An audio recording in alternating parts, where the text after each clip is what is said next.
Absolutely shocking classified memo could end Mueller probe into Trump, government sources say. A classified 4-page document reviewed by members of Congress on January 18 could spell the end to Robert Mueller, a special counsel investigation into President Donald Trump and his associates, according to sources who viewed the document and spoke to national security correspondent Sara Carter. At least 6 House members have officially called for a public release of the memo, with some saying it will lead to the removal of senior government officials in criminal proceedings. Carter reported that 50-62 members of the House have reviewed the document and are calling for its release. The document is said to be a review of extensive abuses of the government surveillance program administered under the Foreign Intelligence Surveillance Act (FISA). The memo contains information on the discredited Fusion GPS dossier, which was used to apply for a warrant to spy on members of Trump's campaign. "I have read the memo. The sickening reality has set in," Representative Steve King, Iowa, wrote on Twitter.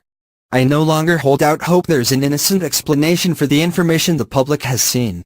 I have long said it is worse than Watergate. It was never Trump and it was always Hillary. I viewed the classified report from House Intel relating to the FBI, FISA abuses, the infamous Russian dossier, and so-called Russian collusion. What I saw is absolutely shocking," Representative Mark Meadows, R-N.C., wrote on Twitter. "This report needs to be released now. Americans deserve the truth." The Hillary Clinton campaign financed the Fusion GPS dossier, which was authored by a former British spy. The dossier contains a battery of unsubstantiated allegations. The dossier has been the focus of multiple investigations and intense media scrutiny for over a year, yet no evidence has been surfaced to substantiate any of its claims. Given the document's lack of credibility, many questioned its use to apply for a warrant to spy on the Trump campaign, especially if the people behind the application knew that it lacked merit.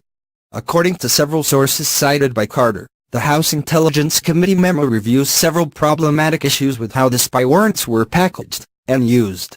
Trump said in a series of tweets on March 4, 2017, that former President Barack Obama was wiretapping the Trump Tower offices shortly before the election. "How low has President Obama gone to tap my phones during the very sacred election process?" Trump wrote. "This is Nixon/Watergate? Bad or sick, guy?" Trump's claims were dismissed by mainstream media at the time. 2 months later, Mueller was appointed as the special counsel to investigate Russian interference in the 2000